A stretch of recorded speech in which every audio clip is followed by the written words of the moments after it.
Well, you're looking a lot better. Scott, Yeah, whatever you're doing, it's working. Thank you, Scott. So they all play in that second. He kind of got it, but it was hard to figure out, so he started that. Scott, do you hear us? When did yours start? I can hear you. How's my audio? Yeah, so when he started that. I can hear you. It's a unique feel. Yeah? Yes. Is it noisy? No? Okay, good. Thanks, Jessica, I'll leave that time. So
Good morning, everyone, and welcome to our May 22nd, 2023 strategic planning meeting.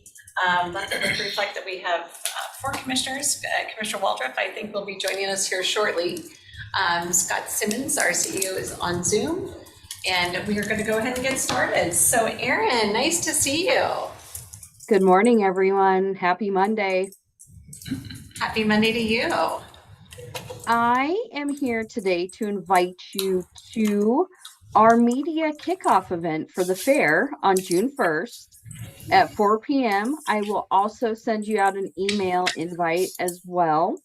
There's our really cute graphic. As you know, it's Showtime is our theme this year, and we have a really adorable mascot, Cedar. You'll see her there in the corner. And if you're able to attend our event, you'll be able to meet Cedar. And we'll also be announcing our 3 nights of concerts at this event as well. Well, that sounds exciting. It is. A few more weeks of suspense. We're almost there. But you're excited about the concert you've got lined up? We are. Yeah, it was definitely a lot of work this year to get it where we wanted to be. But yeah, it's finally time to get to share that great news with everyone. Awesome. Well, and I'm excited about your new mascot. You know, Cedar looks adorable. Cedar is adorable. She was born in January. And she is a Highland cow, and she lives up in the Newport area on a farm with all of her friends. And we've had a chance to go up and visit with her and meet everyone. And yeah, we're looking forward to sharing her with everyone. If you're on social media, she's on TikTok, Facebook, Instagram. So yeah. I love it. Great. Good. Any other comments? Nope. No, I think we're excited. So June 1st at 4 o'clock. Hopefully we can all be there. Okay, great. And look for that email with more details. Okay. Thank you, Erin. Thank you so much. Have a great day.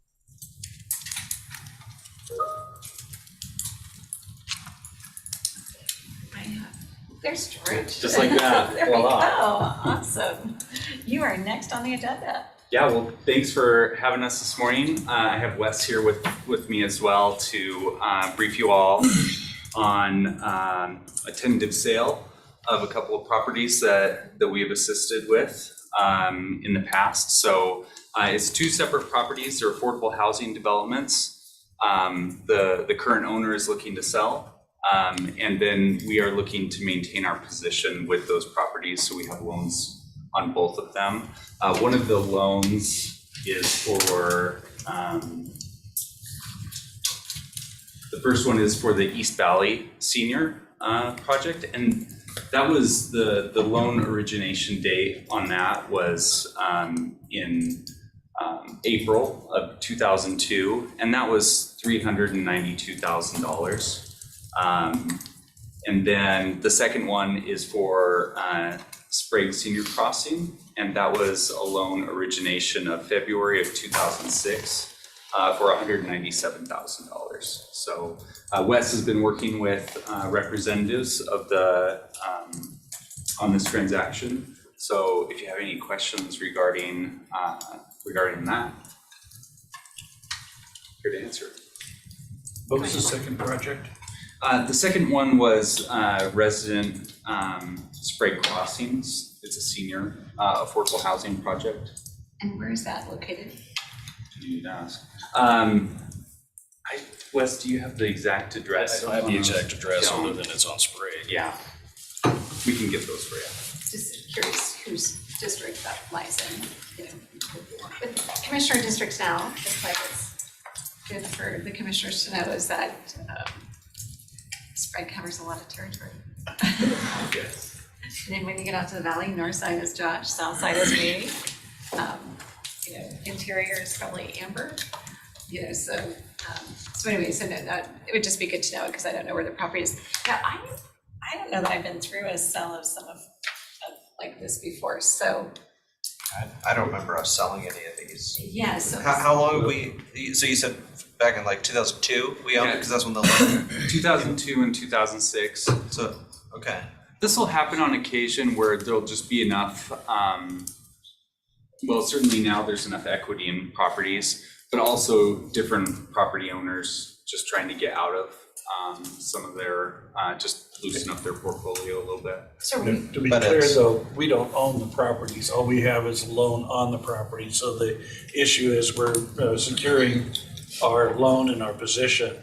Are we first in both of these? No, Wes, do you remember the position on them? Off the top of my head, I think the East Valley, we're still in second position behind the state, and I don't remember the priority position of the other, but I don't think we're first in either of those. The purpose of the regulatory agreements, though, is really the county's role in the transaction is basically to ensure that the new buyer is just going to essentially be, for our purposes, the same as the old, as the current owner. They're going to adopt all of the same obligations. Everything is going to be exactly the same for our purposes as the current owner is currently bound. So are no prepayment penalties in either one of the loans then? No. Is there any interest adjustments in either one of the loans? I don't think they've discussed interest rate adjustments. Our position has been basically they're going to take those agreements as they are currently written, and they haven't negotiated amendments or anything like that. Really, the only change to the regulatory agreements that would occur would be like an amendment to the agreements that would need to be recorded to add them as parties who are bound by the agreement. But other than that, they're not negotiating terms or anything like that. We're just consenting to the transfer, saying, all right, if you're going to transfer this property, whoever's going to take on that property is going to take on all the same obligations that the current owner is bound by right now. Will there be any additional financing put on the properties? There will be additional financing for the properties, yes. And their interest will be subordinate to ours? Yes, they would be. Okay. And so what's the remaining term on the loans? I've got loan maturity of 2045 on one and loan maturity of 2042 on the other. Okay. Okay. And just since we haven't seen this before, so were both those properties owned by the same property owner? Yes. So not property owners could be none of both of them, is what we're seeing, okay. And Wes, do you know the proposed buyer, is that local? No, I don't think it's necessarily local. They've created a limited partnership that would be kind of like a local entity, but it's not like a local nonprofit or something like that. Yeah, the current owners, they're out of Columbus, Ohio. It's just affordable housing investors. Yeah. Question. So the commitments with regard to affordable housing and stuff, are those done by agreement or are they actually incorporated into the deed? It's done by agreement. The HUD regulations require that they enter into regulatory agreements, and then the county has regulatory agreements for the compliance period that they enter into with the current owner. And so those are the regulatory agreements that basically says you need to follow such and such rules for the compliance period, because this is an affordable housing project that they've put a lot of money into.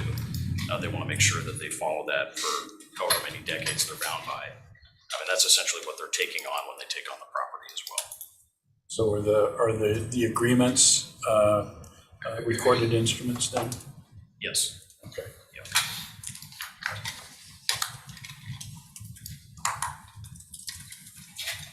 Any other questions?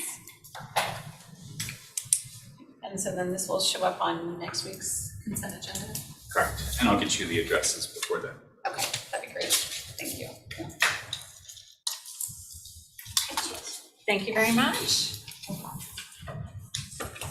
Okay, that's going to take us to Tony and Frank.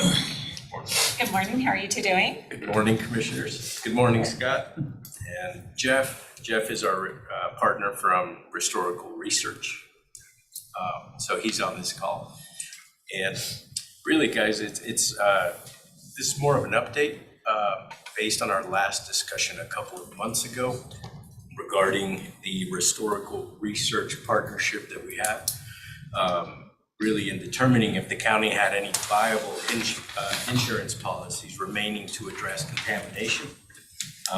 Restorical has completed that phase that we discussed last, which was really digging into what we have, being able to talk to different stakeholders here at the county to get the information they need to give us a viable recommendation as to, number one, which viable policies can recover past cleanup costs and fund future cleanup expenses.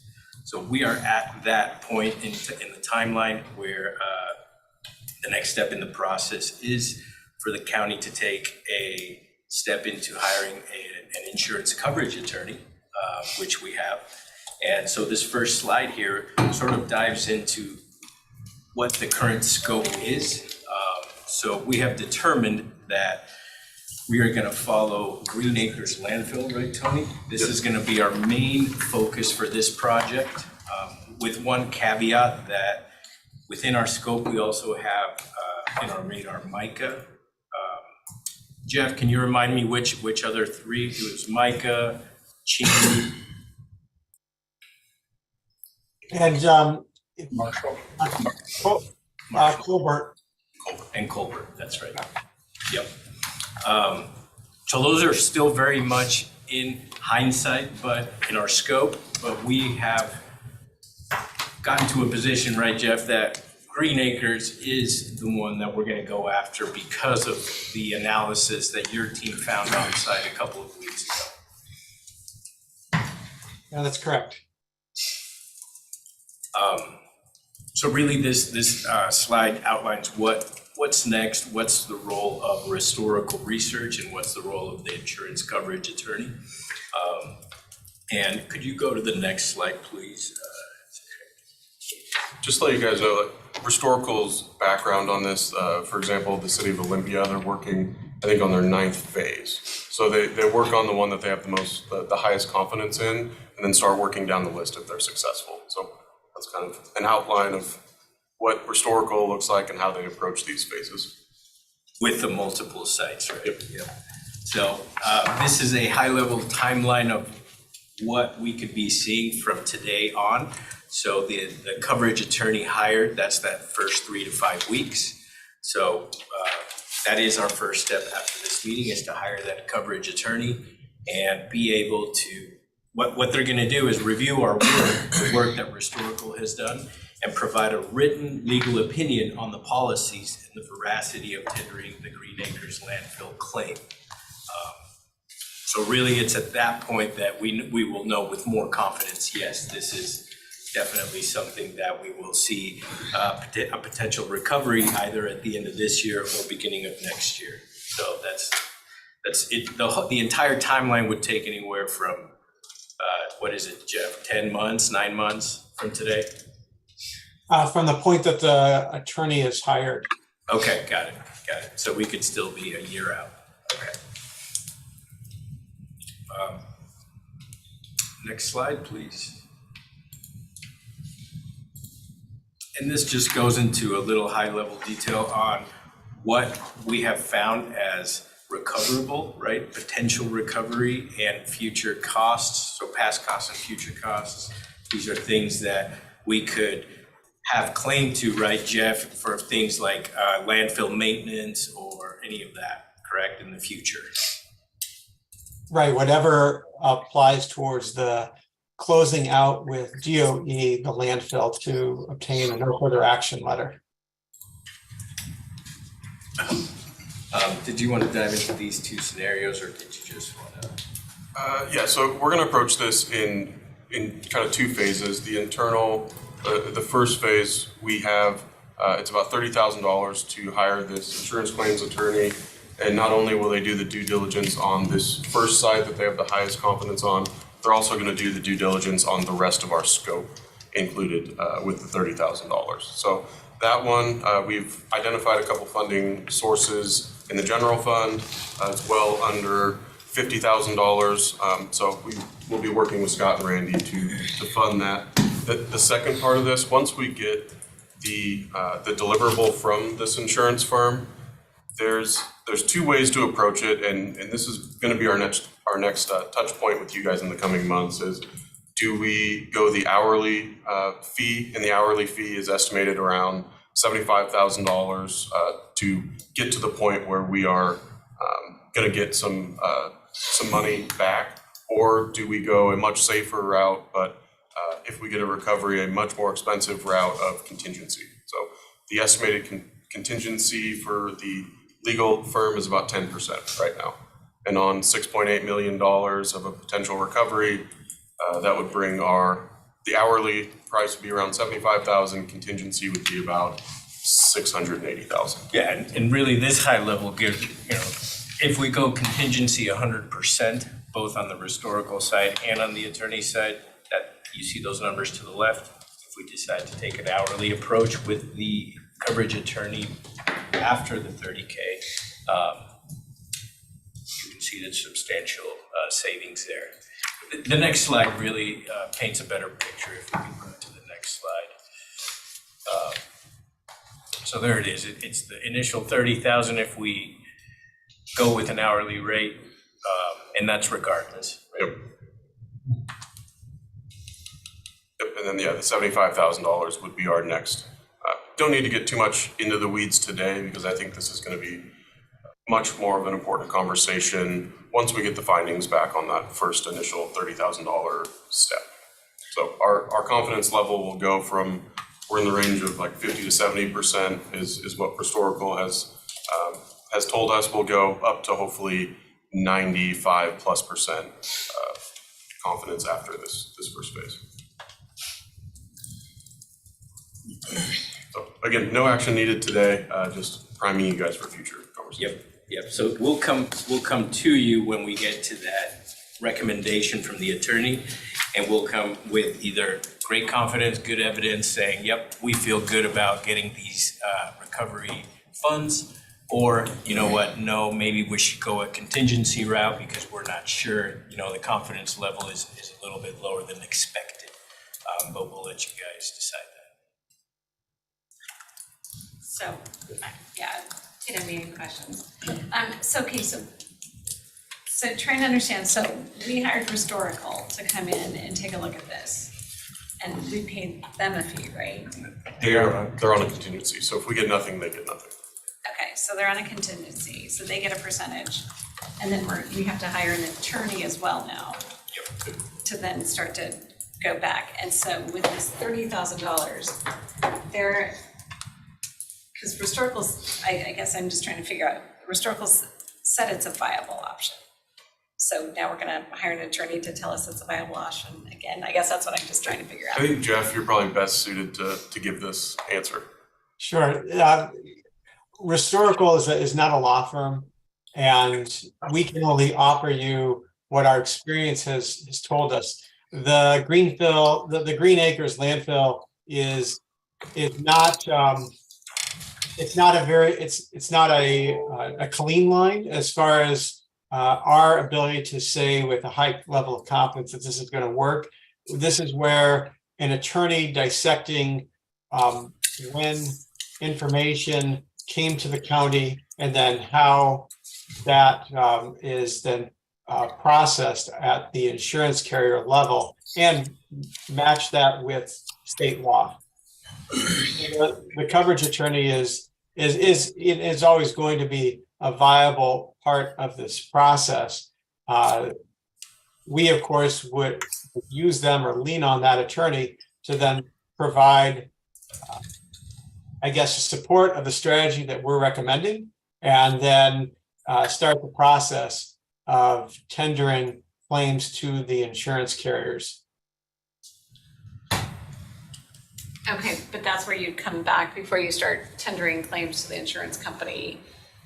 Yes, we'd come back with the recommendation that the attorney made. Right, the attorney will then provide this coverage opinion that will offer this roadmap for how the county would proceed with the claim. So Restorical is basically coming up with the strategy, digging through paperwork. I think they targeted between any time before 1985. So digging up all that, coming up with a strategy. Now the lawyer is going to come up and vet that strategy and make sure that it's going to actually work for us. Pick holes in it if they need to. Through Washington law. Correct. And assuming the attorney is going to be Deputized through Prosecutor Larry Haskell's office. Yeah, this is a pretty specialized area of expertise. Our team can't really get up to speed on this in the time that's needed. Okay. So this is the type of legal area that we want to go outside for. Okay, and you feel comfortable with the firm? Yeah. Okay. Any other questions? Okay. Awesome. Thank you very much.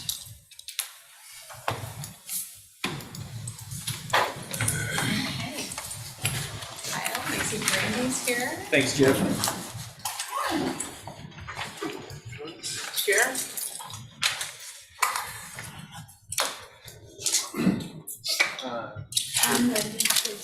Yeah, Brandon, you can pitch up there, just because that seat's harder to see who's on. And Deborah, you can just come up too this time. Great, okay, Kyle. Good morning, Commissioners. We have a couple items for you this morning, relatively easy ones, I would think. Anyway, Brandy's here. She's been working on an interlocal agreement with Pondere County. We've had some issues with our surveying resources and has found a novel way to help address that. Yeah, thank you. Good morning. I'm Brandy Collier. For those of you guys who haven't had the chance to meet me yet, I'm your Capital Projects Program Manager. We're looking at opportunity and a request to enter into this interlocal agreement with Pondere County to share our survey and inspection resources. This opportunity is eligible through RCW 3934, the Interlocal Cooperation Act. We have similar agreements in place with other counties and cities for things like maintenance, bridge inspection, signal work. There is some additional requirements that come with this agreement. For each time we want to use an agreement, we have to set up a scope of work and assign the work that's going to be done, the resources, and that will be signed off by the county engineer at Public Works for each agency.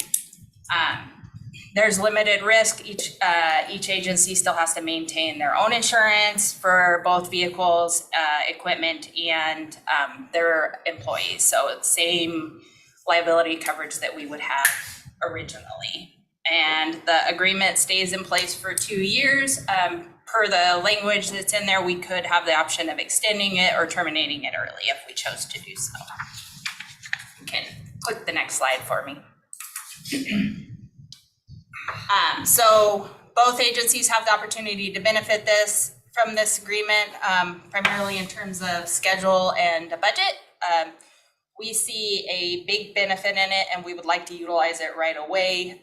We don't have a land surveyor on staff, so we're currently seeing about 200% overage in our fees per project that we assign to a consultant for work that we would typically not consult out. So this is for work that we would typically do in-house if we had a land surveyor.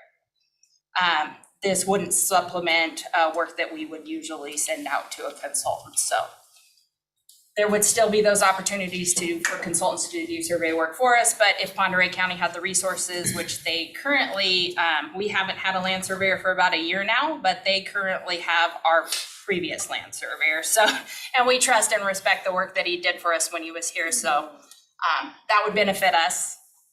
We did recently train 3 drone pilots and they're now certified. However, they haven't had a lot of on-job site training and they're not comfortable going out and using the specialized equipment without someone that's comfortable with it. So we would look to go out and do some pit topos, some project topos without hiring a consultant to do that. So there's some work that we've kind of got shelf ready that we've been looking to do, but holding off just knowing the cost that would be assigned to it if we utilized a consultant for work that we could go out and do ourselves really easy and we have the resources and the equipment.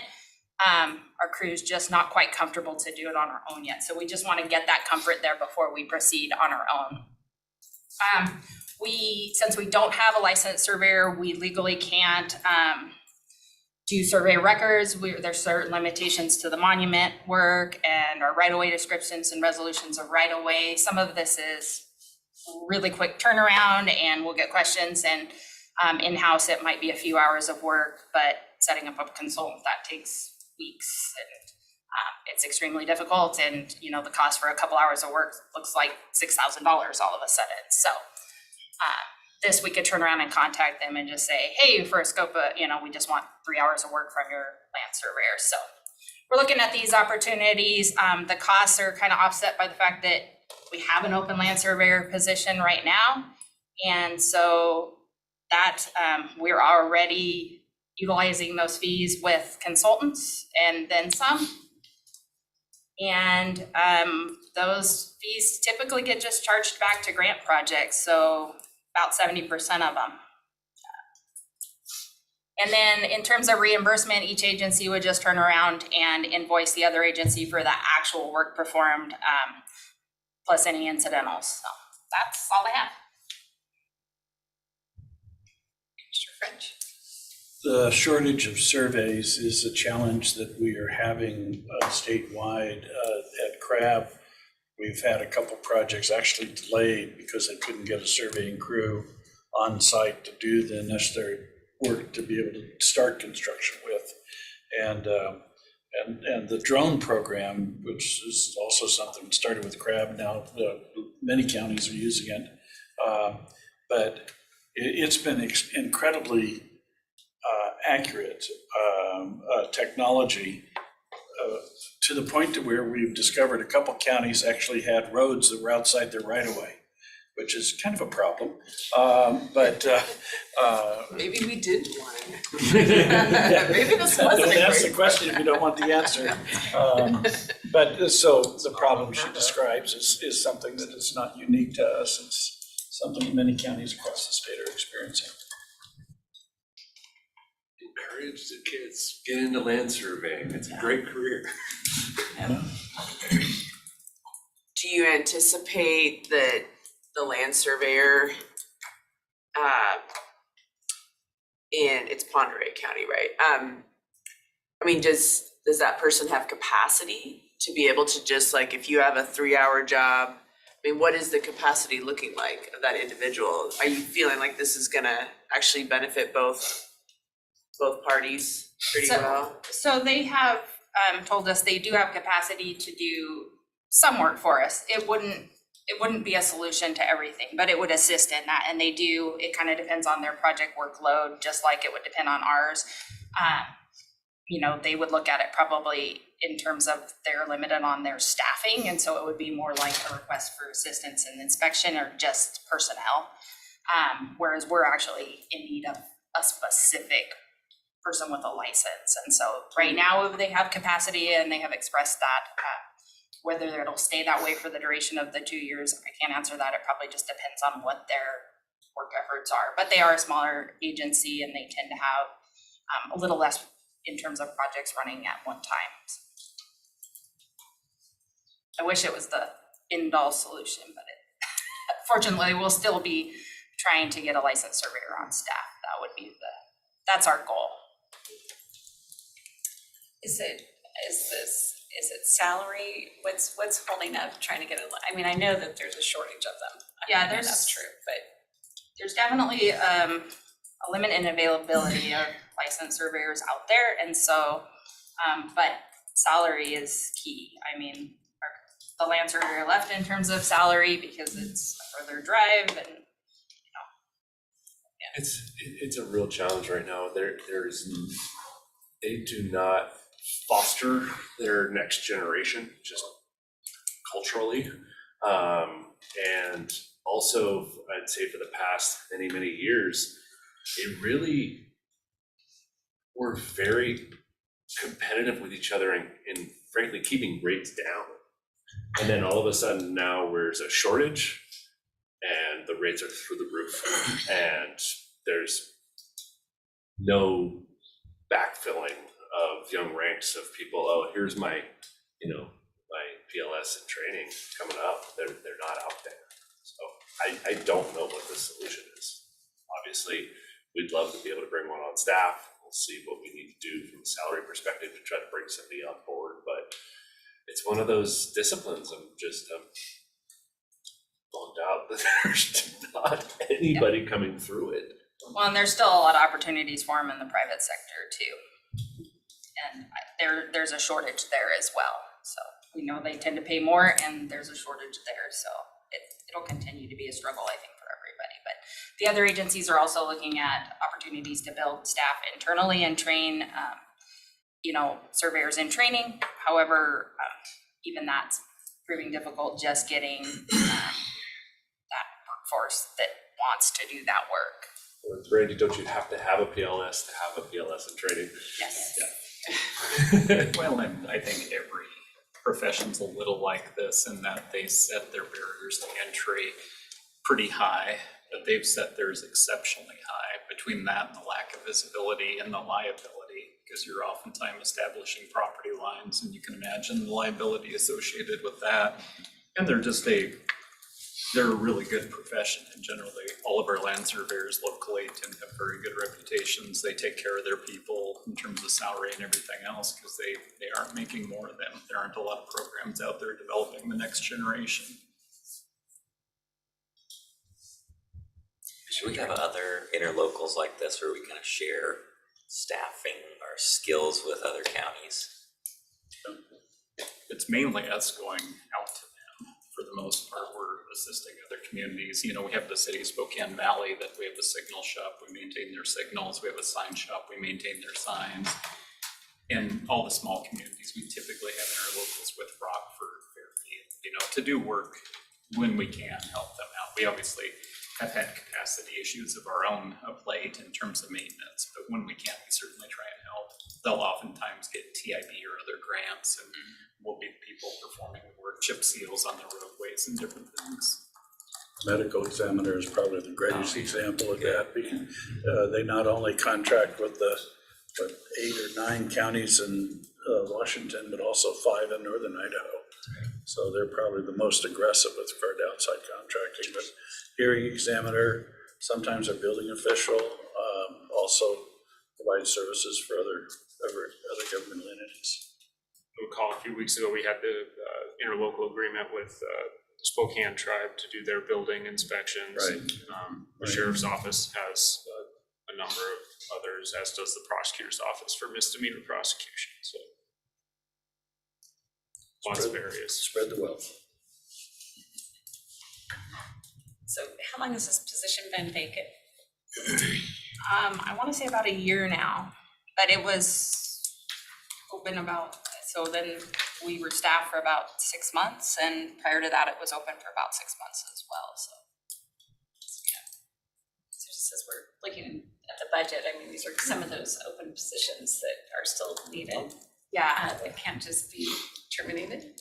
So we are going into negotiations with these groups here in the near future. So as we talk about salary, we recognize, right, contract by contract, we're approaching these, and this is a bargaining position. So keep that in mind when we're talking about salary. We are walking into Public Works Guild and Protect 17 this year, and are going to go through we already started a very detailed process, like we do for all positions, of what might those market changes look like, since we've had such different shifts over the last few years. When I just say, we just had the budget discussion on this. I'm trying to eliminate the open positions that have been open for a while, which, you know, is why I'm saying that we really need to have those discussions with the departments. Because you just can't unilaterally say, it's been vacant for a year, we're gonna just eliminate the position. Yeah, don't So- oversee the position. This is a general It's not fund, general fund, yeah, so this is Don't a need a general meeting. fund position. We've heard it right here. Unfortunately, you know, Brandy's groups, typically more of a money-making group for the county because of the billing of all of our external funding sources.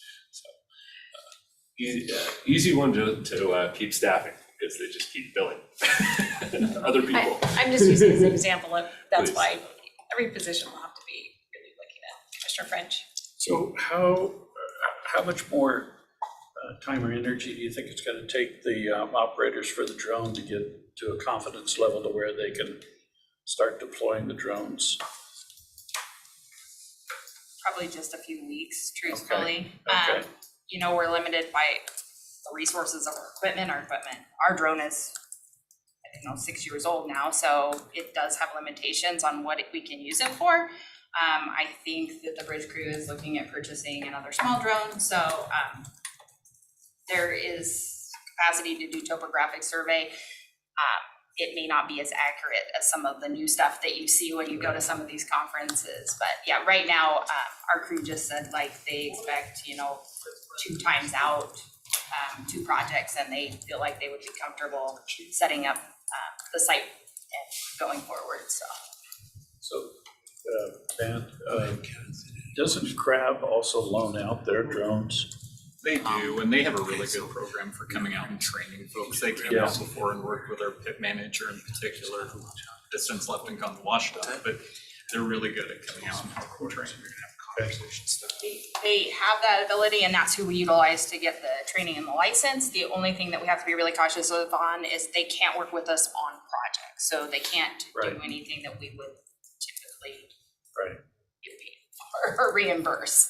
So there is some limitations there.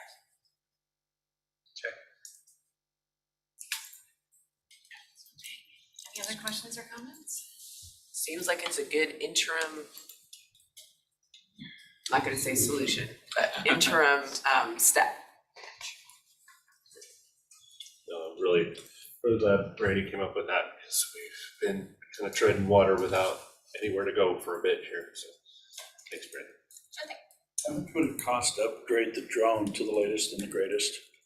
The one we're looking at, or that we priced out before our land server here left, depending on which software you put with it, was about 40,000 to 60,000.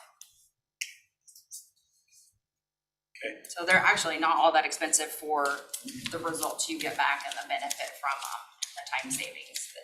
And does that include the video package, or is that just the drone itself and the software for the surveying?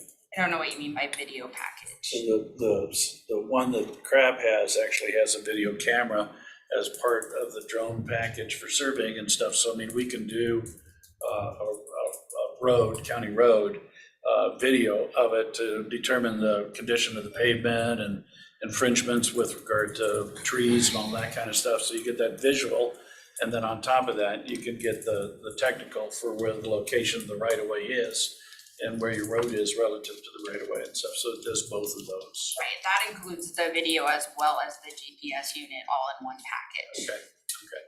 Well, and just for a little context too, we've been having to farm out consultants or surveys lately on corridor projects, and they typically are $40,000, $60,000, $80,000 each. Yeah. So Yeah.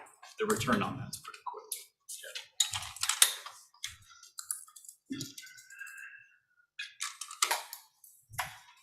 Anything else on that one? Thank you, Brandy. You're welcome. Thank you. Deb's gonna brief us, we did a quick turnaround on a site use agreement with Fire District 3, because they were bringing some folks over to training. Deborah Firkins, I'm Public Works. I handle all the property that is not handled by other entities. So we have a Marshall pit, and the Fire District 3 has requested that we allow them to have a 2-day wildfire training within that Marshall pit. It's going to have about 60 participants. They're not going to light any fires, they have promised. They're not going to use any fire retardant. They're only going to be digging and covering fake fire in different places. And so we usually charge for our property. I take whatever assessed value is next door. If it's a right of way, I take the property if it's there. I divide it by 10 because you're supposed to get your value back within 10 years. And then I usually divide that by two. So we're going to charge them $262 for 2 days out on our pit. They're going to retain insurance, and it'll be a regional asset having the fire training in our region. So that's what I'm bringing. And I also want to say that I will also utilize that surveyor. I write the legals that we use for things like this and other things, and legally I cannot write them. I have to be under the auspices of a surveyor or of our lawyers, and so I'm under our lawyers right now. Very good. Any questions? And is that on, since it's time sensitive, is it on tomorrow's agenda or is it next week's agenda? I think we scheduled it for the 30th. Yeah, we put And it then it's on- 2 days before they're having the meeting. Yeah, so we didn't request to accelerate it. We're just gonna, assuming everybody is comfortable with it, we'll let them know right now, have them get their signatures all done so that when it's on the agenda the 30th, it'll be immediately executed. Very good. Thank you.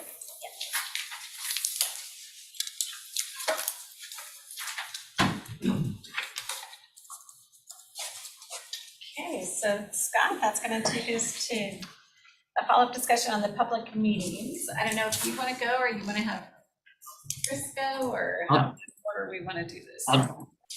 I'll do a quick status of where things are at. And I know Mr. Jordan had some things that he wanted to present to the board for additions to this. So the changes to the code, proposed changes to the code that are in your briefing packet have went through review by Chris's team.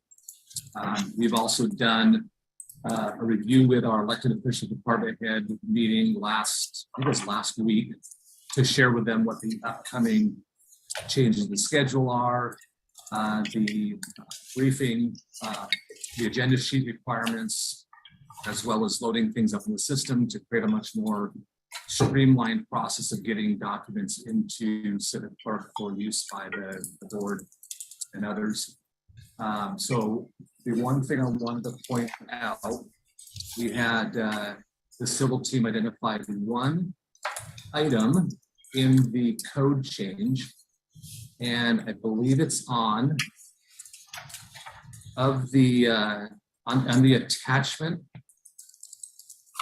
attachment A. It would be the bottom of that first page. It would be page 3 of 9 for that item, and it's on page 55 of your agenda package. They found a kind of a house cleaning item the removal of powers and duties of the vice chair. And Chris, you can chime in here if I misstate this. There was a section here that said in the event of a chair's absence, all documents required signature of the board, which shall be signed by the vice chair. I don't believe that's allowed under RCW. And so that was just stricken from this to clean it up. Everything else in here is reflective of changes to the meeting times, the changes to the titling of the meetings that we previously discussed. So at this point, this particular document, once the board is ready to move it forward and put it in place, we can do so. I just wanted to make sure it was in your hands for your final look at it. I don't think there's any other significant changes on here that we haven't already talked about before. I think that's all I wanted to cover. I know Commissioner Jordan had something that he wanted to share with the commissioners for some additional changes to the document. Any questions for me as far as just the level of preparedness for this to be able to move forward? Timing on taking action. Well, I think we'll talk about that. Want to talk through Chris's comments before we talk about the timing, because the timing is just based on us.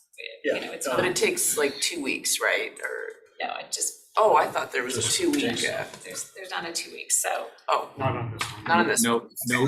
No public hearing required. The plan was to start at June 1st. I was just looking for how much time I had to review this. Because we're gonna listen to what you have to say first. So Scott and I were talking about it, that this is all, I mean, the timing of all this is us. So I don't, initially was gonna be on tomorrow's consent agenda, just knowing that there's some additional questions and concerns from Commissioner Jordan. It is not on the consent agenda for tomorrow. Okay. And so we still have time. We're still meeting next Tuesday. We still meet next Tuesday and we can delay it till the following, till whenever we want. I mean, that was our deadline that we put on June 1st. I mean, there's nothing, I'd rather make sure it's what everybody wants, and make sure we have it that way before we, put it on and not have, not that everyone has to support it, but just want to make sure that we've talked through all the issues and comments and thoughts from all the commissioners before we put it forward. Commissioner French. My only question is, I know that Commissioner Jordan asked me to review his sheet.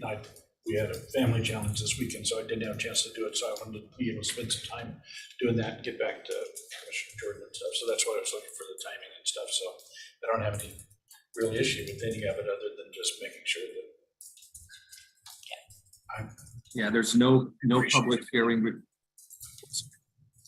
There's no public hearing required, so it's there's nothing in the code that states when it will be effective. It's really up to the commissioners when you're ready to do that. And we can still adjust meetings, just as long as we're noticing them and all of that. If we want to continue, to do Tuesday mornings, we can do that and just kind of shift things around until we, codify it.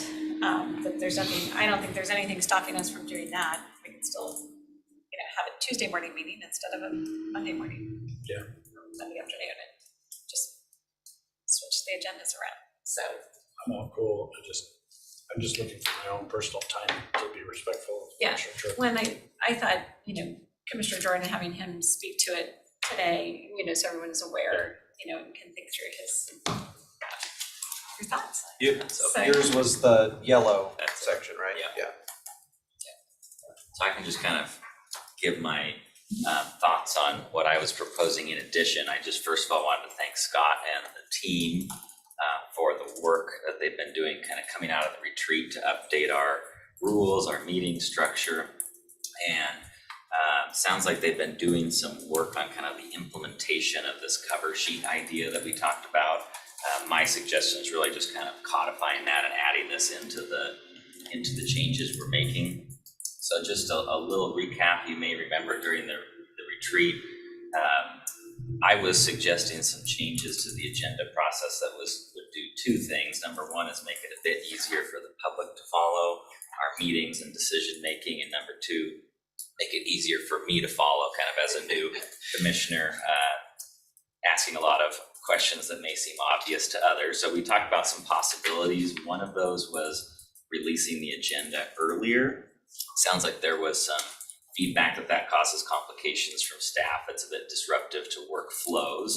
So Commissioner French came up with the idea of moving our briefings to Tuesday, which does help with that commissioner extra day. So I appreciate that of getting up to speed.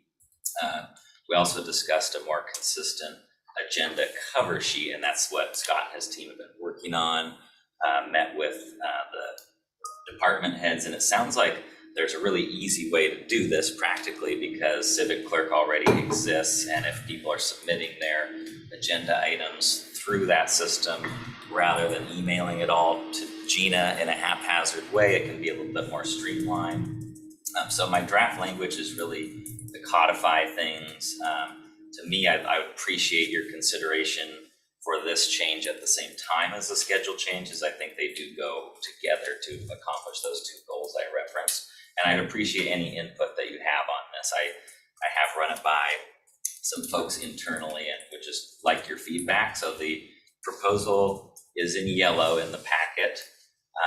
Just to summarize, it does a couple things. It requires a agenda cover sheet for to be submitted for most agenda items in our meetings, not including executive sessions. It lays out several types of things that should typically be included in the agenda cover sheet that you submit when you bring forward an agenda item. Those are basically a title for the agenda item, a descriptive summary of the background or the reasons for the request, any fiscal or budget impacts. And the only one that's really brand new is a list of the departments that you've notified prior to bringing an agenda item forward. And this is just to encourage communication with the budget office or others who may be affected before something comes to the board. It doesn't require approval of other departments to bring something forward. Just tell us who you talked to, basically. I did include, well, first of all, one benefit of this is it might make us a bit more efficient in our briefings because we would have a bit more improved description of agenda items beforehand. Then we'd have that additional day as commissioners to kind of get questions answered if we see anything that needs to be followed up on. And it does also allow for this process to be waived if needed when the chair and the CEO are meeting. They have an urgent item, it just needs to go forward even though there wasn't time to put together a cover sheet, that's fine. It's got some other exceptions in there, so I tried to write it to be pretty flexible. Just wanted to note that on the list of different pieces of information that are required, I put together a kind of example cover sheet. It's very similar to the one that most of the departments already use. And it does say that the resolution would say that the cover sheet should substantially include the following information. So it wasn't intended to be perfection is not required. It's just do your best to complete this cover sheet when you bring something forward. And then because it's substantially, Gina, Scott doesn't necessarily need to actively police whether a cover sheet is complete. It's really just meant to be a general guideline. I did also put in here that available supporting materials should be sent in at the same time that you send in a cover sheet for an agenda item. The implication being if something's not available, that's okay. It can come forward later. If staff are working on their PowerPoints later, that's okay. Can still add things to it. I do ask and did include that the cover sheet and the available materials go out publicly with the agenda. And I think that's important, just that what we're looking at here is really public information and it's generally posted anyway by the time we vote on things. And perhaps if there's any concern about kind of draft information going out publicly, we could kind of get in the habit of labeling things draft, for briefing, subject to change, just so that's clear for anyone reading it. But we really don't change things very often in terms of the underlying documents by the time we get to vote. And then, let's see, just wanted to say I tried to write this to be pretty flexible and not too burdensome, mostly just kind of capturing what folks are already doing, making it more consistent, and then as was noted, if there's language changes that are needed, let me know. But if we need to go back and change things, it doesn't require a public hearing, shouldn't be too difficult to change. So that's my story, and I'm sticking to it. So real quickly, so on the contact information up above, suggest you add a line for email. Okay. Because the majority of us kind of do email. Right. So it'd be helpful to know who that is. And then on the funding source, might be helpful if we just had like a little checkoff box saying it's grant, general fund, enterprise, or other. So it'd be quick for staff to just say, oh, it's a general fund issue, then we know we gotta pay attention to it. And then I was wondering, what do you think about having a sign off from the CEO, legal, and the clerk, just to make sure that they've seen it before it comes to us? Does that have any value or not? Well, I did list county departments notified with a thought that they would list budget, legal, or whoever they've talked to before they bring it forward. But I've deferred to others for thoughts on that. I know when I was at the city, we used to have a checkoff box, and each one of us had to check it off before it could advance. And so I don't know, are you guys still doing that, or? Yeah, I don't know. It's been a while, but I think check boxes are nice because sometimes people might not think about who they did talk to, but or it might be a little reminder to talk to legal. And I will say most of the stuff that is going through civic clerk is being routed to legal, though that is not, I mean, you would have to go into the inner workings of civic clerk to see that that is all occurring. Okay. And so as far as having that kind of documented here, that certainly makes sense for almost everything though, as far as, when I look at what is coming up, I see that almost all of it is being routed through the attorneys in my office. But can certainly be added.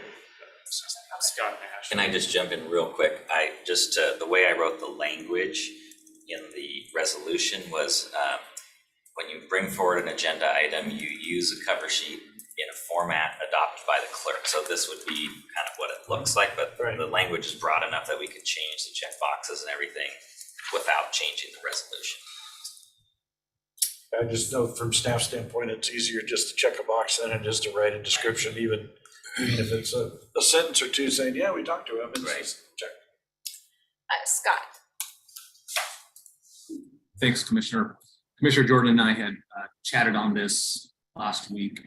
One of the things that I think is important to highlight is the utilization of our technology and our workflow with civic. Oh, you froze. Uh-oh. I might be able to. Must be cold where you're at. Okay. You froze. Scott, you just froze up, so Ashley's gonna take over for you. So I think guess what he's about to say, is it would be very helpful to us as staff to utilize the technology So we can enhance it.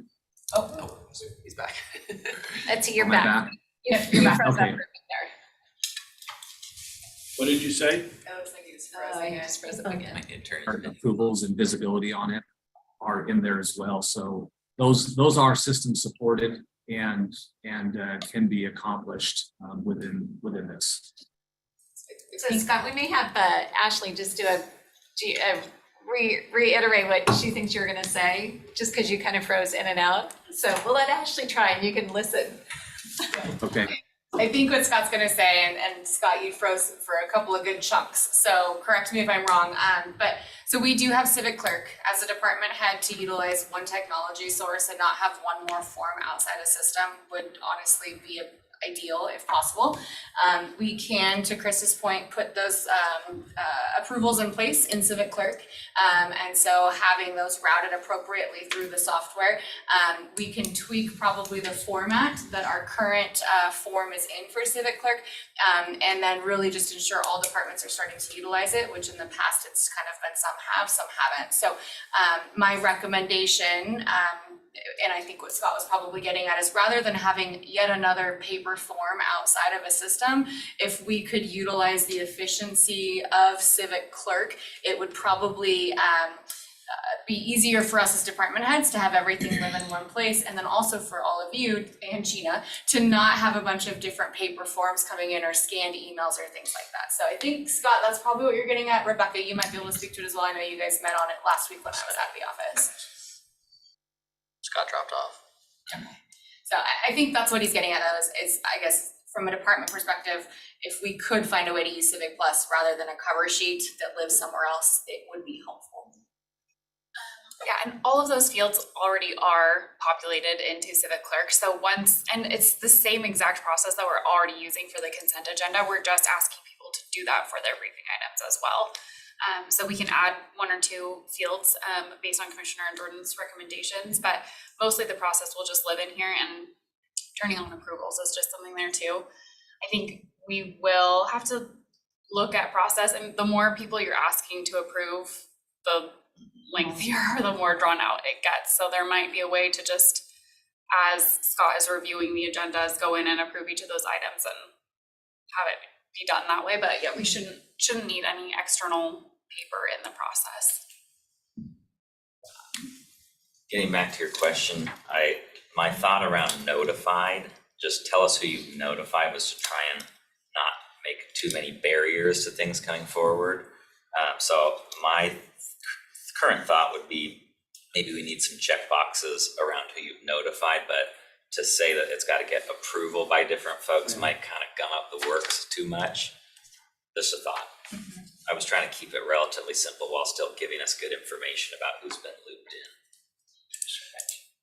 Yeah, no, I appreciate that. I'm just thinking about how to make sure that everybody does it. I mean, it's almost like, and I don't know, this might not work with regard to what you were saying with regard to not gumming it up, but if you're going to buy something online, you go on, you fill in all your credit card information, and if you get everything right, you move to the next step. If you don't get it right, then it stops you and stuff. And so I was wondering, if we made sure we had all the sign-offs before it came to us, green light it, and if it doesn't, then it's red lighted. But then you made your comment about not gumming it up, and that might gum it up. So we don't want to make it too burdensome to be able to process stuff. So I'm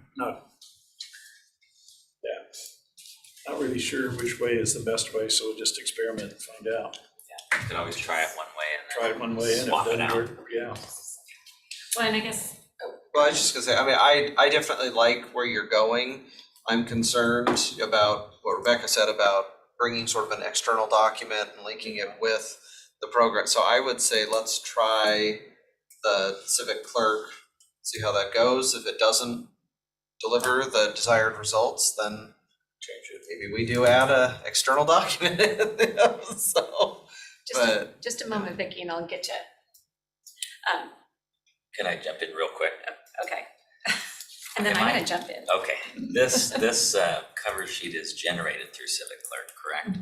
So this isn't like something that lives apart from, just to clarify that.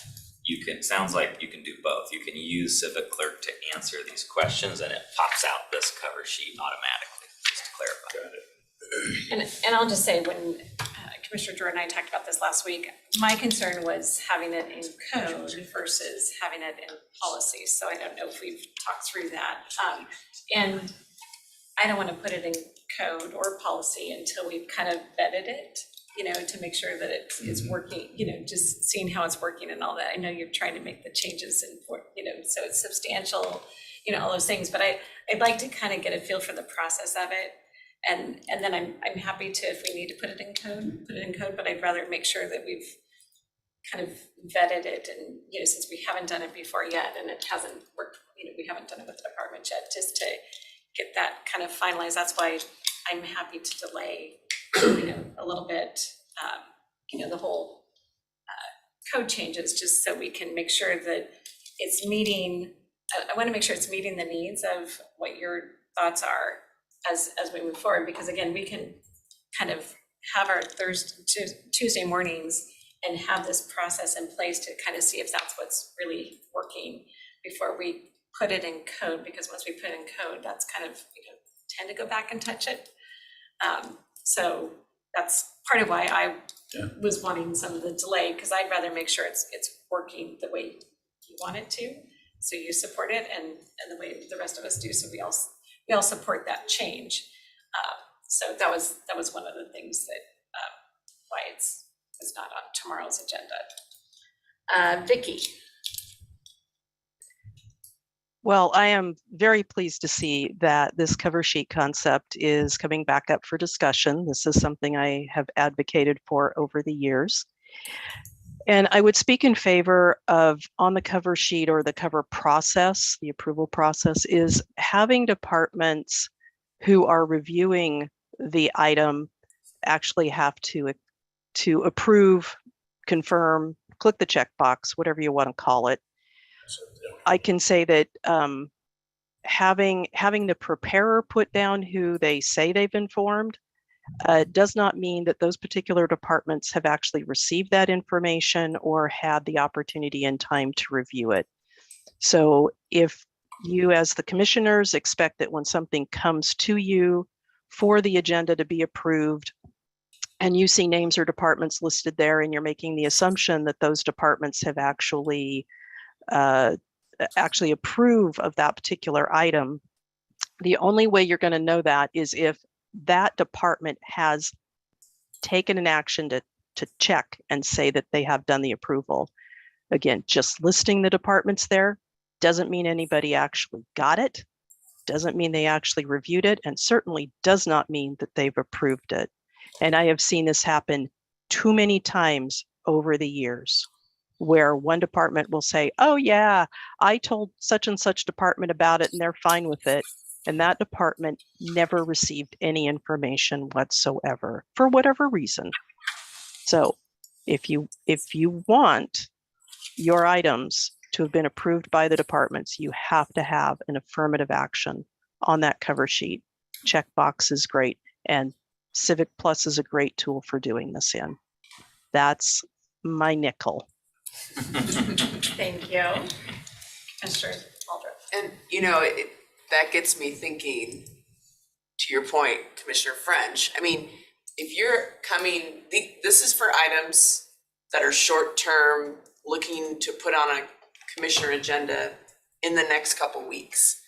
So now that I'm kind of thinking through that, maybe when we're doing the strategic meetings where we're looking out 6 months, a year, we're doing planning, we're talking about conceptual projects, right?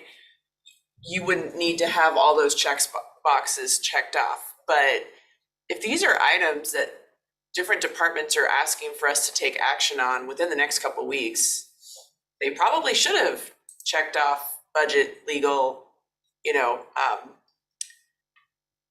I don't know how you will figure that out in civic clerk, but maybe smarter people can figure that out. Because maybe not all items do have to go through budget office, right? But probably all items do need to go through legal, but I'm just making that generalization. But you'd have to make sure you weren't gumming up the process by having too many checks. But if it's an item that a department wants us to take action on within a week or two, and they're asking for our time on our briefing session, I would think they'd want to have everything lined up to, Vicky's point, that they've checked with everybody and it's ready to move forward. Or else it really probably shouldn't be on the agenda if all those checks haven't happened. But anyway, I'm just talking through that. That's why, unless there's timing issues and that kind of stuff, which you have in there. But I mean, that's why I kind of feel like a little trial period is going to be necessary to just make sure that everyone, a few weeks, it doesn't have to be long, but a few weeks just to get people comfortable and to make sure it's really what, we're all thinking provides benefit to us. Commissioner French. Well, and just thinking about what Ms. Dalton said, I mean, it's one thing to get the information to them, but if it just sits on their desk and they don't take an action, then they effectively stop everything from moving forward and stuff. So I'm wondering whether we make the sponsor of the initiative the one responsible for making sure that all the boxes have been checked off. So instead of having a whole series of boxes, you just have one, the sponsor, then the coordination with all the affected departments.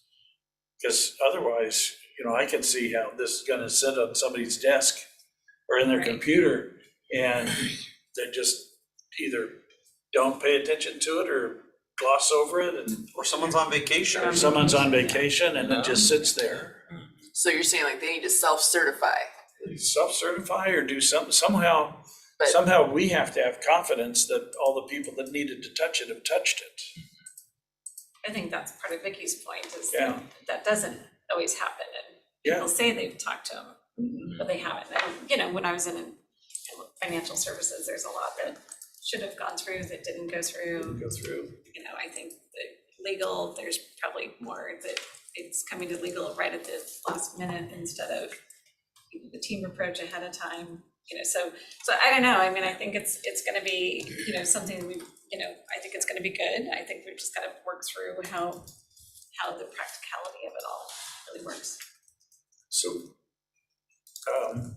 help me understand the value of codifying it as opposed to having it part of our, process or defined as part of our process or rules of procedure or whatever. What is the value of one level of recognition versus another? My thought is it needs to be binding on the entire county, right? Because then someone can't say, oh, I'm a different department, I do it differently. Right. Whether that means code or resolution is more of a legal question. That's what I was trying to do. So for me, it's related to the time change, but it also needs to be binding. But however, whether we need to take a few weeks to try it or adopt something and change it, I'm indifferent. Okay. And I think just to respond a little bit to Auditor Dalton's point, the language I chose is notified, right? I think that's a bare minimum. That could be a place to start because it's currently not required. And we could increase it from there, potentially, if we aren't satisfied with the result we're seeing. But I was trying to make it useful, but not overly burdensome on departments. But I do appreciate the idea that everybody's got to play by the same rules, so how do you make sure that everybody does? I guess to Chris's point on authority, of course, it's up to the board how, what to allow, what to hear and what to do. I think, there's, on this particular topic, because there is no, state level or legal requirement beyond what the board wants to institute, authority-wise, it's up to the board how you want to implement it. I do think, to Mary's point, from the legal perspective and the legal review, I would appreciate the lead-up time and the trial period before it's implemented in code, just because code is more difficult to change if we have to go back and revise it. So either having it tailored or having it in a way that or before you put it into code, have all those things ironed out so that when you're implementing code, we're not needing to go back in a month on a revision. And I think, because ultimately, once, even though this is not the type of code that requires a 10-day notice and a public hearing and those hurdles, assuming we are going to be publishing this, there's a process that we have to go through for the code publisher. There's a process that we have to do for all of that. So as final as you can get it before we publish it into code would be, I think, useful for both our office and for just the process of having it published out in that way. Is it? Just a second. Sorry. French was first. I was just wondering if, so, I agree with Commissioner Jordan with regard to the, you gotta make sure everybody plays by the same rules and stuff.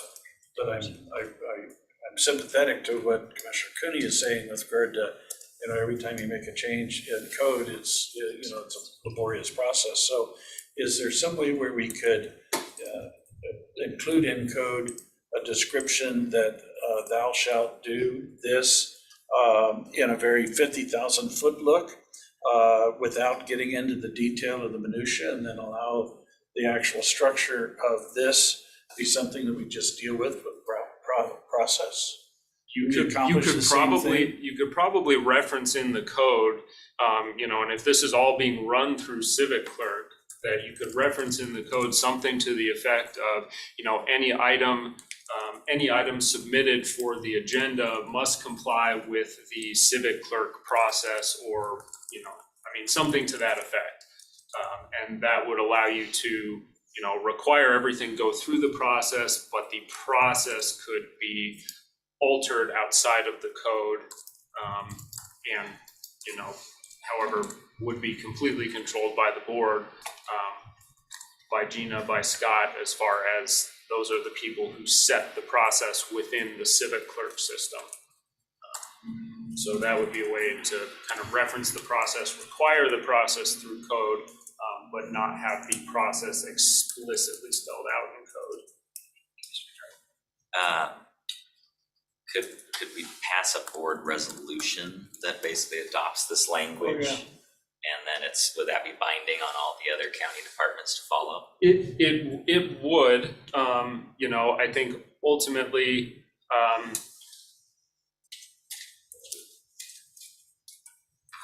so,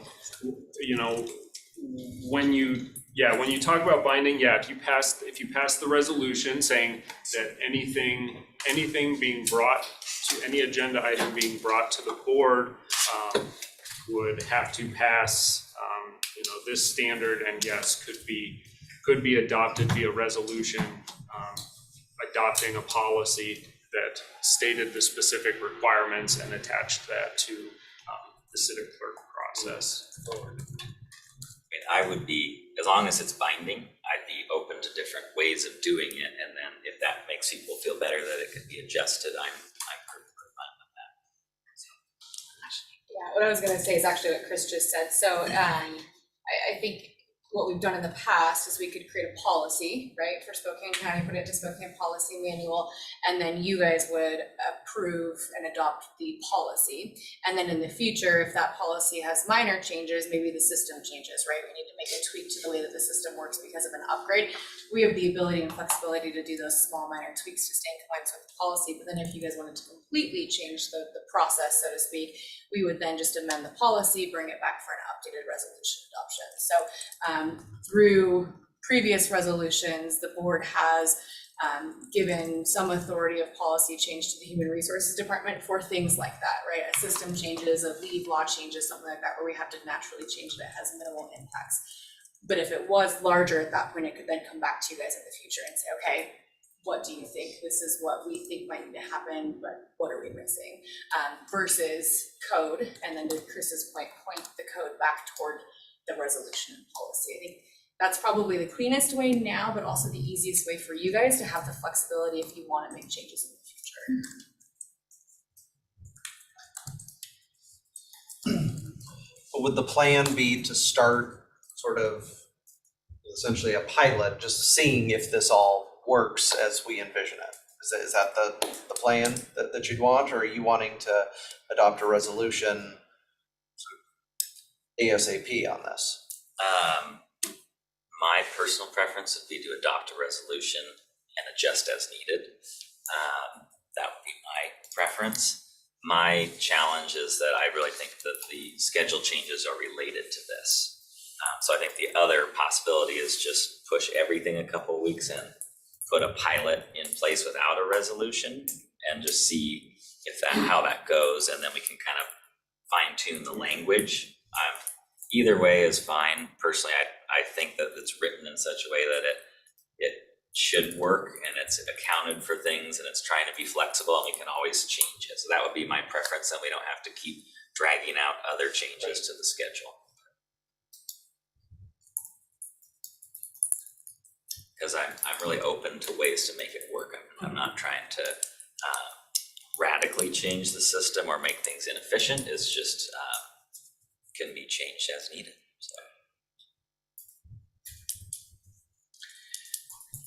So Commissioner Doran, you're suggesting then maybe take the next month to see how, because it's gonna take a while, I'm sure, to just program the things into Civic Clerk and start the process and getting staff around the county who submit items used to the process. Does that seem like a reasonable, like a month time frame, and then we'd come back and adopt? So that means keeping our meetings on Mondays and not changing them to Tuesdays, or? I think we can still change them to Tuesdays and just kind of do a month trial of the changes. We just have to notice, you know, the meetings differently. And knowing it's just a trial period of changing and start, you know, do that for the month of June. And then put it into code, you know, if everything's going the way everybody anticipated, then put it into code the 1st of July. I'm okay with that. Let's do it. Okay. There, stop talking. Let's just do it. Everybody stop talking. Hey, Josh, I wanna suggest one more thing, No, Josh. we're done. Scott, Fine with me. go ahead. Hi, Commissioners. I think I have this thing figured out. Am I coming through okay on audio? Yes, we can hear you. Okay. So the this approach actually will work, I think, fine. We've already started the training, if you will, the communication with the department heads. They're aware of it. We've already been working with Civic Clerk to enable this function in place. So I think we're in a good position of being able to launch it. We're all ready to, and if you can do it on pilot, one, I think we're already prepared to be able to have it active, and we can monitor and do some adjustments. So we've made some pretty good clarity with the teams around the county as to what we need to have them doing on their end. I don't think it's duplicative. We've got a system that will allow the utilization of items that are loaded up into a CC meeting session to move into public. So I think we're in a position to be able to hit and go on a trial. Okay. Thank you. You're a little garbly, but I think we got most of that. So I think doing the trial period for 1 month, just to make sure everybody's, it's meeting the needs that we're intending to meet. So I think that'll be good. You know, and it gets the departments up to speed on all of it. So I'm happy with that. Okay, and then we'll just have it, you know, see how it goes and have it, you know, be ready to make any adjustments or any of that for the first part of July. I know we're off that first week, but you know, we can figure it out for the end of June and February. Because again, it's just our own self-imposed deadline. There's no deadline that it has to be done. So gotta make sure we do it right before we put it in code. Okay, Scott, I know you have one miscellaneous item. Yes, and I will do two if that's possible. Yes. First item is if you recall, our previous building director had left the county in first part of April, and I had put Cameron Ball as the interim building director. Cameron is out on some extended leave, and so in the meantime, I've reassigned that interim role to John Goldsmith, who's also an employee in our, he's been an Inspector 3. He's got all the certifications, chief building official accreditation as well. So if you need a contact in the building department during the time that we're doing our recruiting, John Goldsmith, I can get you out all of his contact information as well. John's a really solid individual, knows our permit process and our inspectors inspection process really well. We have launched the recruiting process for the building director.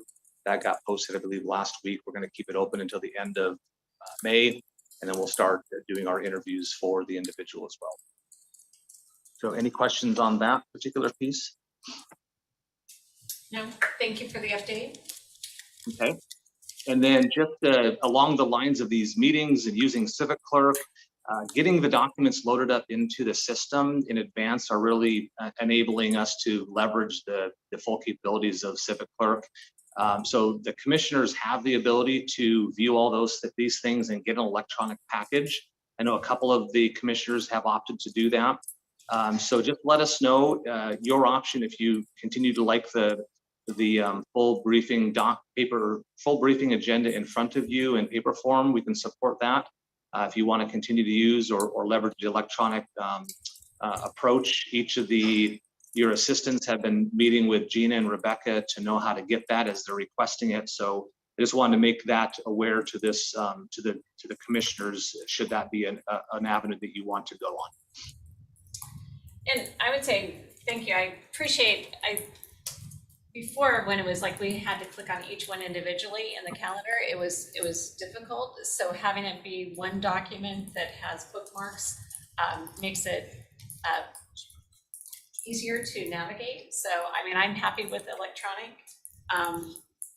So I think that, again, just making sure it has the bookmarks and all of that, so it makes it easier for us just to follow along, I think works well.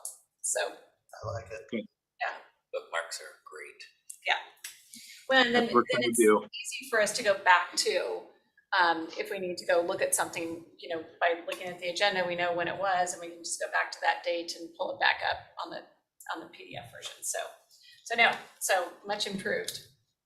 Great. We're trying to make it more streamlined and easy for you to navigate through the multiple documents that get attached to the agenda.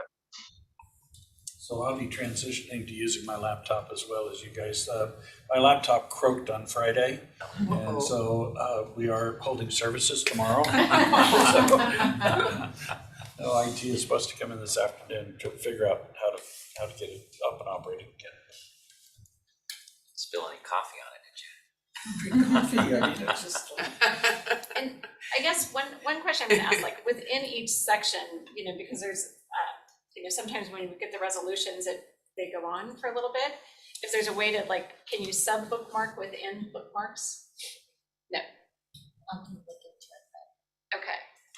Just, that would be easy, so you got the PowerPoint presentation versus the resolution within. For each document specifically. Oh, it should be, sorry. Should be a way to There's sub. a caret mark, yeah, so there are actually it's already populated that way. If you, next to each bookmark, there are sub bookmarks. Okay. And those are for each individual item attachment. So Nice, if they submit it as one item, it will all come through that way, but if they do separate uploads, then they'll each show separately. Very good. Nope, I see it now. Like if you click on the one for Yep. George Dahl, they got 1, 2, 3. Because that's where it was I was trying to go through and. Carrots underneath that.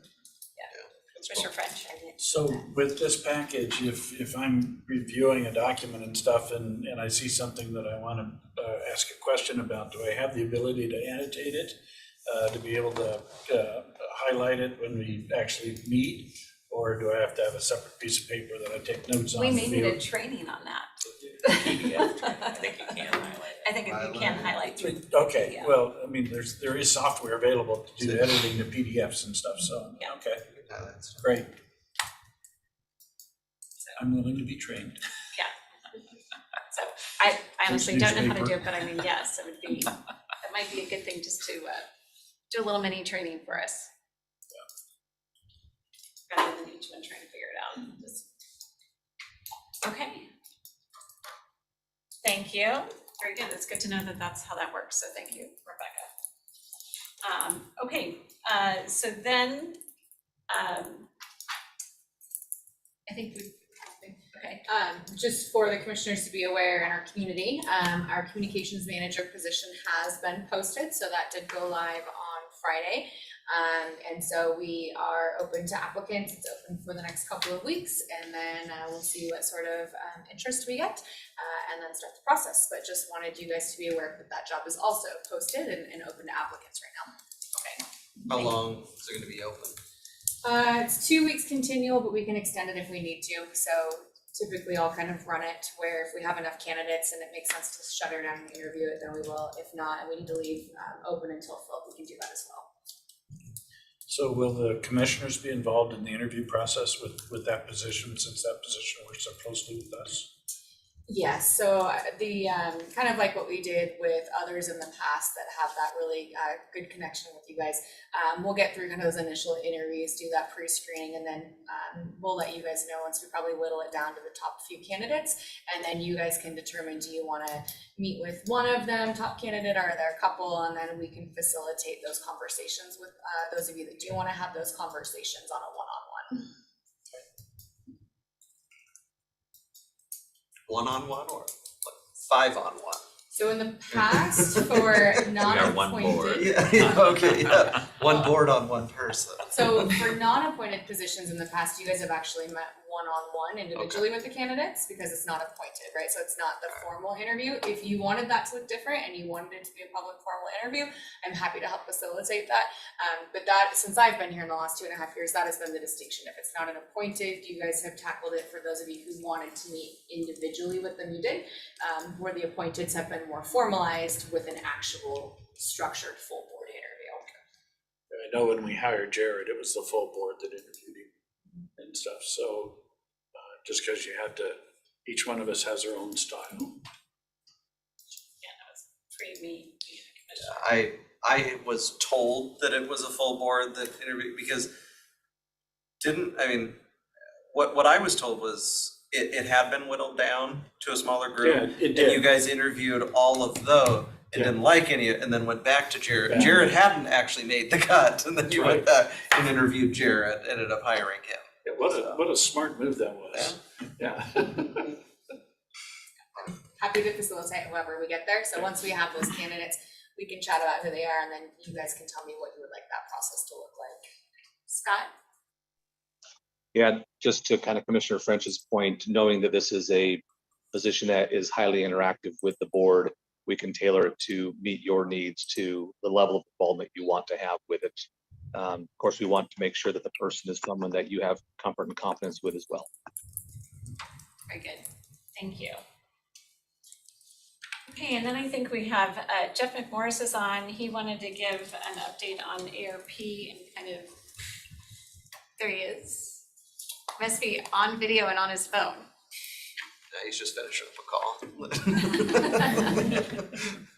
Okay, I was gonna try to talk from the phone. I thought I might have less background since there's a little bit of background music. Is this working okay? Yep, it does. Okay, perfect. Been quite the morning. My 7-minute commute on Metro took 45 minutes. It's working great. No, that's fine. So Ron, if you could bring up the presentation. This is a follow-up on what we talked about last week as far as Congress possibly looking at pulling back some of their funding around ARP. And so if you just go to the next slide, Ron, we would. Not on the, I did not Late get edition. that. what's there? Yeah.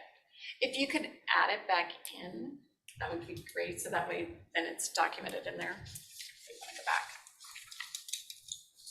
back. So the first slide is just a reminder of the money that if Congress was to reclaim all money today that is not obligated, this bottom number of 17,174,000 and change would be what would be pulled back today.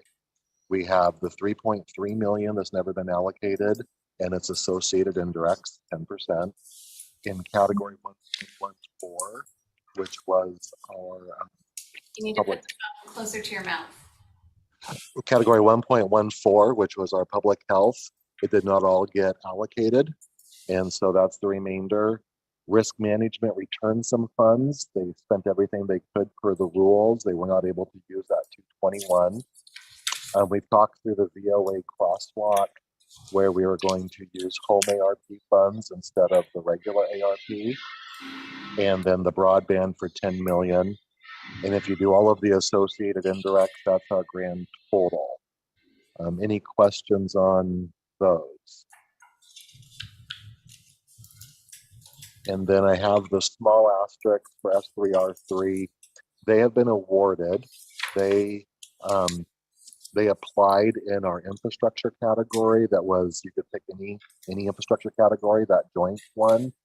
they have an opportunity now to do a water sewer project, which they consider a higher priority than their original stormwater project. And so we were going to, they've been talking about this for a few weeks with this new timeline. If they want to make the change, we need to do it now. It doesn't need to be a new RFP because it was a joint category.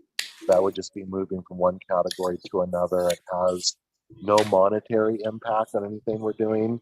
It just would be another resolution that you would see making that change for F3R. And if there's no questions, we can go to the next slide on where we would be putting this to get it all obligated. So the top two that are in the blue font, those are the two projects that are currently under our revenue replacement resolution. We would move them out of revenue replacement and put it into the public sector categories, 3.4 and 3.5 as you see there.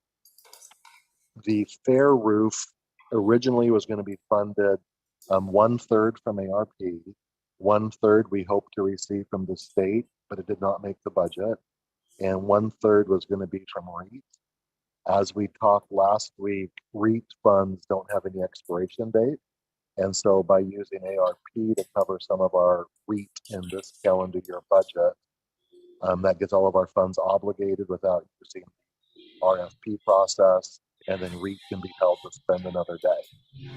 So the extra $3 million would all come from ARP if this proposal is what the board wants to move forward with. Out of REIT, we would also take the public works building windows that are on the schedule at $750,000, the parks admin building at $916,000. There's another group of the clean building campus upgrades that Gil is working on kind of cross campus at $1.3 million. We have the courtroom going up into, the second floor space where Commissioners Waldron and Jordan currently are, as well as the old budget space. Knowing that most of our projects are coming in over bid right now, just in the world in which we live, we've also put a $500,000 contingency to handle any cost overruns, and that would be spread across all of those projects that are in REIT. And then the last one is Scott Chesney has requested some additional funding to help with the planning process. He's looking at about 4 additional FT as well as a couple contract employees. The state provides the funds to help with these costs, but there's not enough funds there to cover all of the anticipated costs.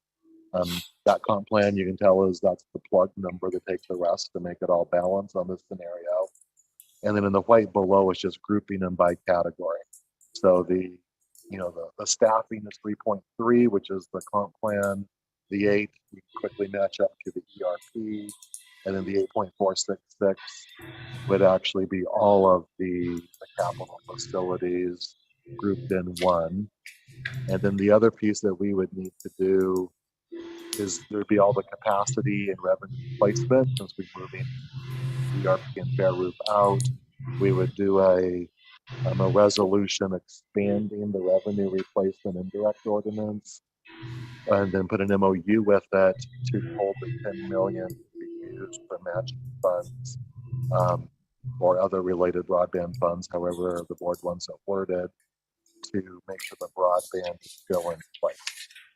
So those are the moving parts. The only other thing that would be in revenue replacement at this time would be about $445,000 worth of IT that was approved in the 23 budget.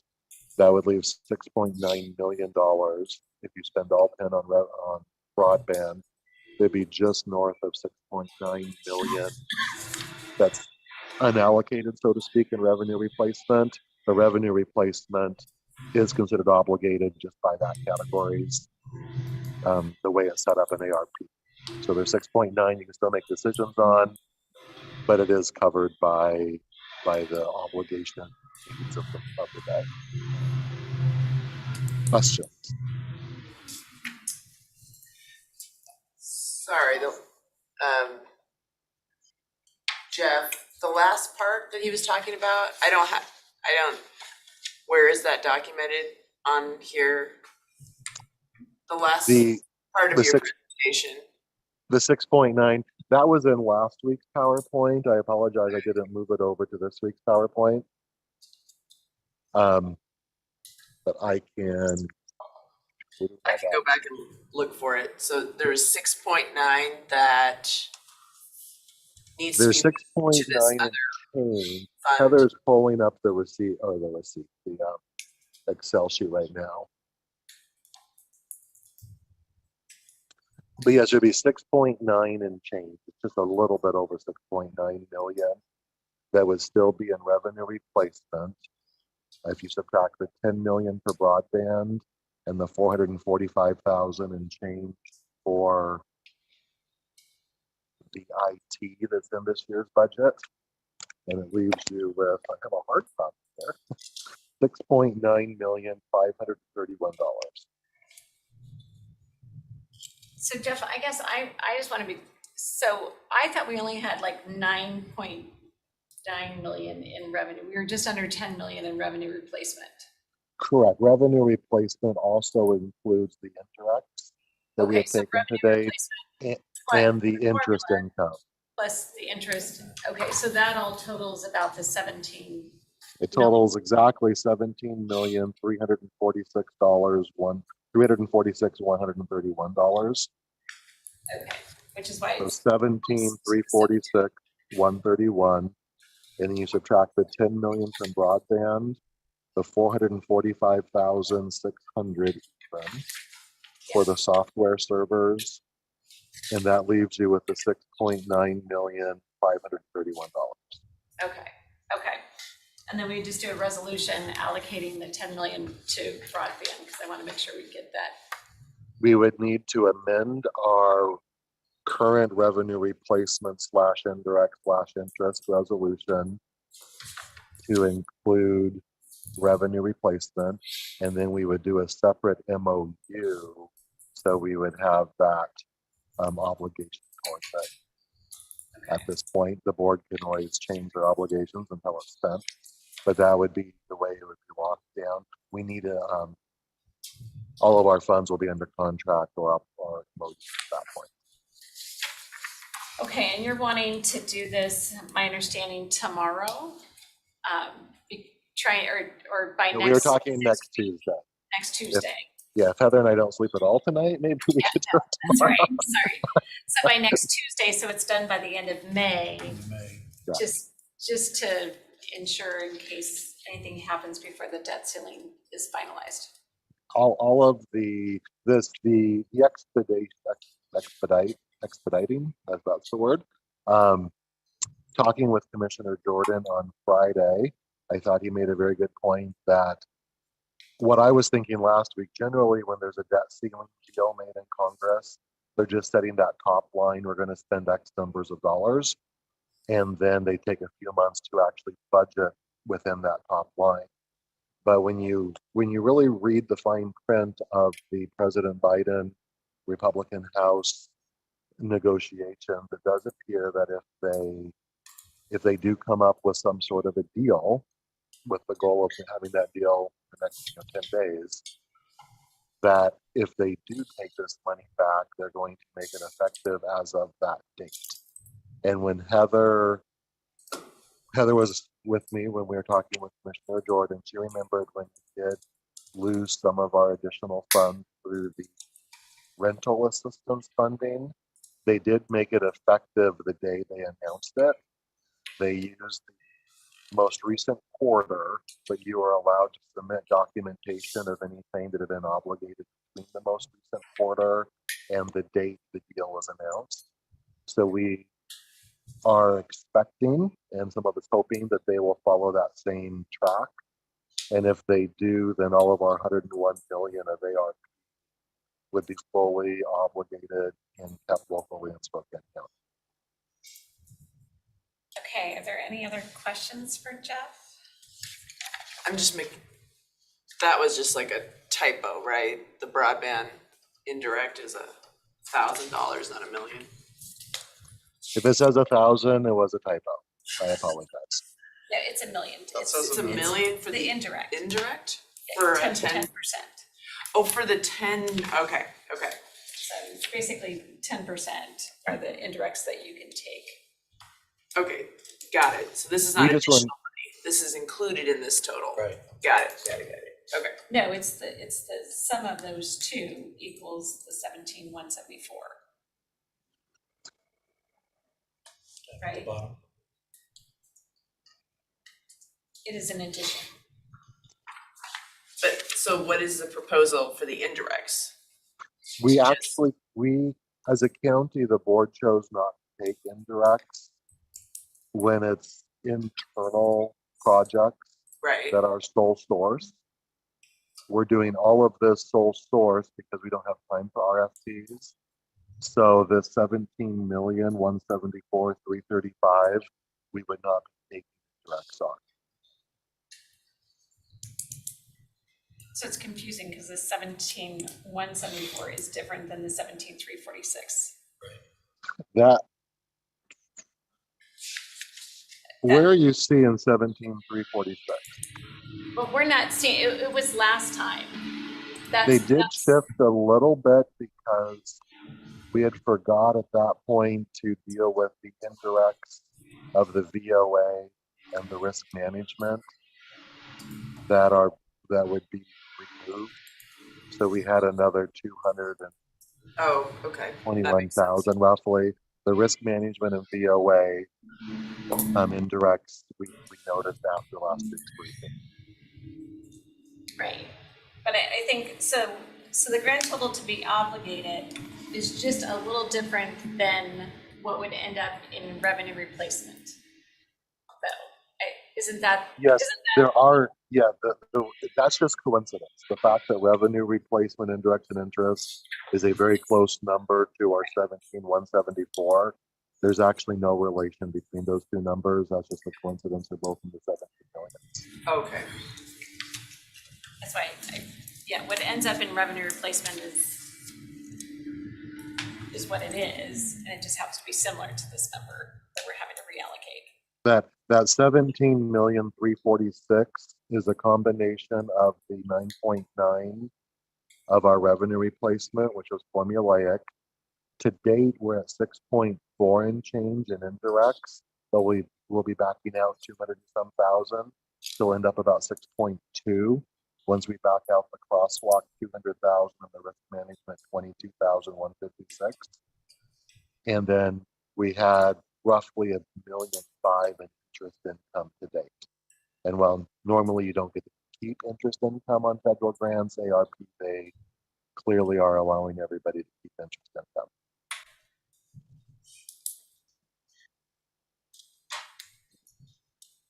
Commissioner Jordan? Can you hear me, Jeff? Yes. The list of projects that we're talking about obligating, if the board was to decide we like most of them, we want to swap out one or two for something else, I assume that needs to happen. Those discussions need to happen really quickly if they are to happen. Is that fair? The goal is to put it on consent next Tuesday. Chris Anderson, correct me if I'm wrong. I believe it could be amended next Monday, Tuesday. It would need to be in a public board action. So my thought was we would start preparing these resolutions ASAP based on our guidance from this meeting. And then any changes to that, please let us know as soon as possible. But I believe they would need to be, I guess nothing's been proposed yet. How would that work, Chris Anderson? I caught some of that. Yeah, you need to put your phone closer to your mouth when you're talking there, Jeff. So I just want to, so on your question was against, restate that for me. I didn't create this list of projects, right? So I'm just asking, I'm thinking if are there any other items on the menu that are not on here that the board may want to consider, right? This is a specific list that kind of nicely adds up to the right number, but I'm just wondering if there's opportunity to look at other options for projects potentially, to move them over into obligated. So I think we can't do, unless it's sole source, we don't have time to do the RFP process. Within the categories, yeah. So what we're trying to do is to readjust so we can have it all obligated, but leaving then 17 million goes into 17.346 then would be in the revenue replacement interest. And so that is now available because we're reshifting, but 10 million of that, you know, does go back to broadband because we had already obligated that. But that's what we're really trying to solve on, is obligating those funds. And so that's why putting them in revenue replacement then allows us to just obligate them that way, because it doesn't have to go through an RFP process, which then leaves like 6 point something left that then will still be up to the discretion of the commissioners to allocate. But that doesn't have to be allocated in the hurry up timeframe because it obligates it. Well, we're kind of limited to some extent to category 3.5, right? Because that's the, it's something about, it's like governmental services or something, isn't it? Or I don't remember the exact title. You're limited to category 3. And within category 3, 3.1, 3.2, and 3.3 are all related to staff. However, categories 1 and 2, 1 is directly related to COVID situations, which were passed, and category 2 is directly related to rehiring staff that was laid off. So 3.3 is the generic workforce other category. 3.4 is effective service delivery. If you actually put up, Ron, if you could put back up the last slide. And then category 3.5 is administrative needs. So below the yellow line, you actually would not be obligating to these specific projects. You would be obligating $8 million to 3.4, but you're actually obligating it to effective service delivery. At this point, our plan is to put it all towards ARP. Category 3.5 would be obligating to capital needs. I put out the laundry list so you could see kind of how we got to that number. But if you came up with a different capital need, you could actually swap it out within that own category. And then the 708,000 would be limited to staffing. If for some reason we didn't need that all in planning, you could use it somewhere else in the county for staffing. So you're actually limiting to a staff category, a service delivery category, and an administrative needs category. Per Dale Anderson, those are the appropriate categories for this list. But you actually can change the details inside the category without it coming unobligated. Jeff, would it take a change in MOU to do that? Yes, we would just Heather? Yes, we would just do an amendment to our MOU.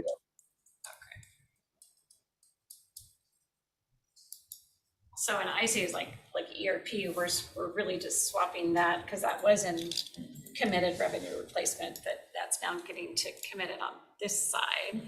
And again, broadband was committed over here. We're putting it into revenue replacement to recommit it there. The main reason we're moving ERP and the FAIR is to create capacity for broadband. So all the original intent gets obligated in a place that it can actually be obligated.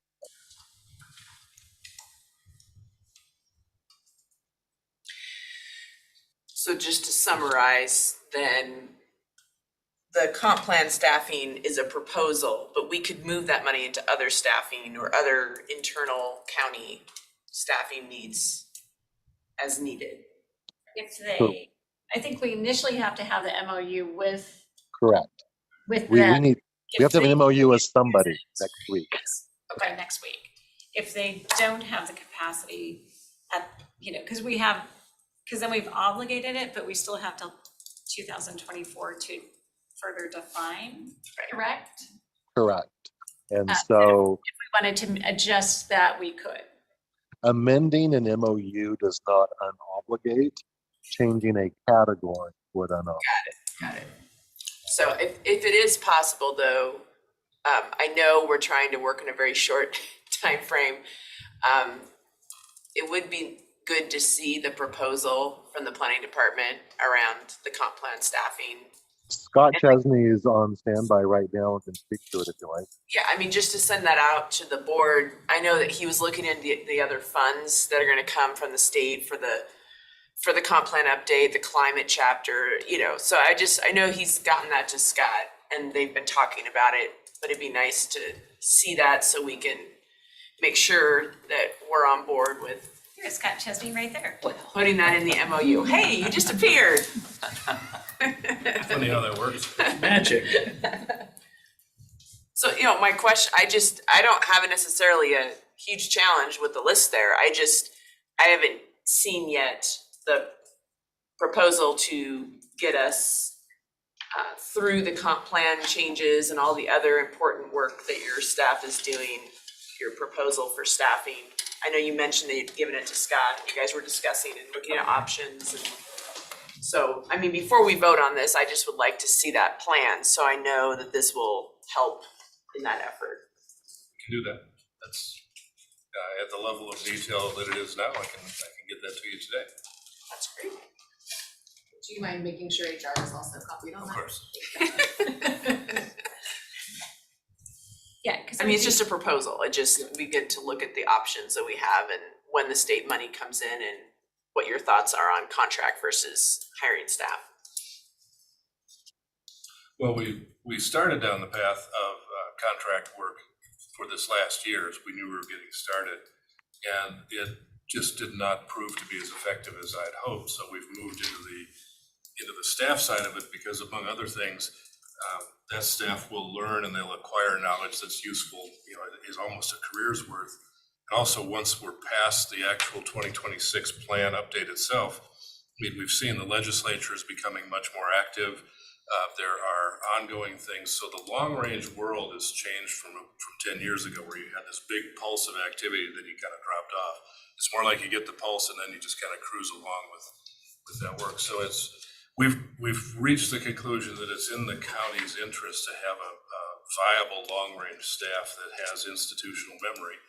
And the other part of our shop is we've also got some other senior staff, so we're going to have some retirements in the next 5 years. So we're kind of building in a cycle of reestablishing professional staff on a long-range basis. We will still use consultants as subject matter experts for the plan, so we're building in a budget for both sides of that. And I would think too, I'm just gonna say, for legal purposes as well, because I know Jessica is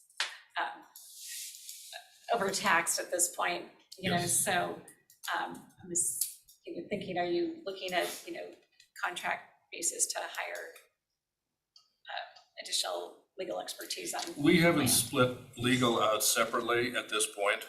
In working with Jessica, we will look at what that workload looks like, and I guess frankly, we'll be looking to the legal side on acquiring that service through their shop rather than us hiring directly.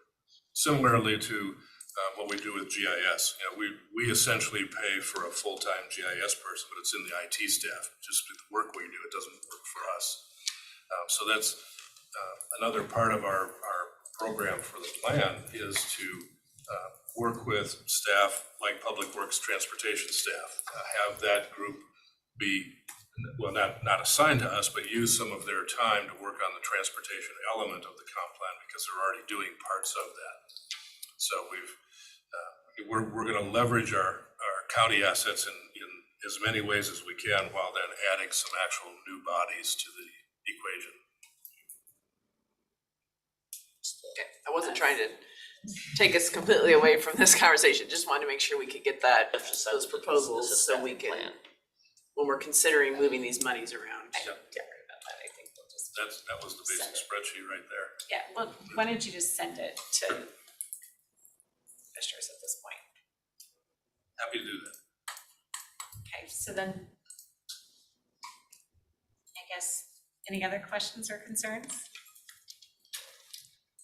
You were the Not one at who this actually point. brought up about it, that we need to do it quicker, sooner than No, I later, know. so I know, so thank you Yeah, for doing I would that. hate to see it be Yeah. clawed back, but it can be used at the local Exactly. level. With it. Okay, So then we will go forward with the plan of drafting it into these three categories. For consent next Tuesday, we will also have all the MOUs done. So we can get both it passed on Tuesday and the MOU signed Tuesday afternoon or Wednesday. So everything would be obligated in the month of May. Very Is that- good. Okay. That's the way we'll move forward unless we're told otherwise between now and next Tuesday. I think that's what I'm seeing as the move forward, so Thank you. thank you. Thank you for, because I know this is gonna be extra effort for you guys this week while you're down at the conference, so thank you for putting in the extra effort. Happy to. Okay, is there anything else? We do have one executive session. Okay, And so this is gonna That's be why we're pending, waiting in the wings. pending potential litigation pursuant to RCW 4230-110-1I. With me, of course, the board, myself, Jessica Pilgrim, and Dale Anderson from my office, as well as Scott Chesney from Building and Planning.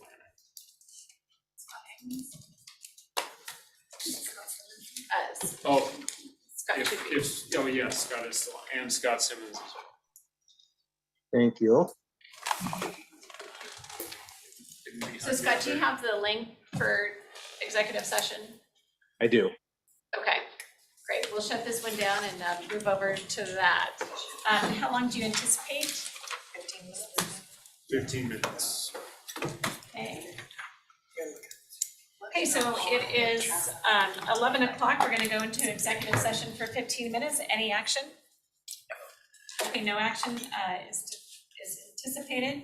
So after that 15 minutes, we'll be recessing we'll adjourn for the day and be back tomorrow for our 2 o'clock consent agenda.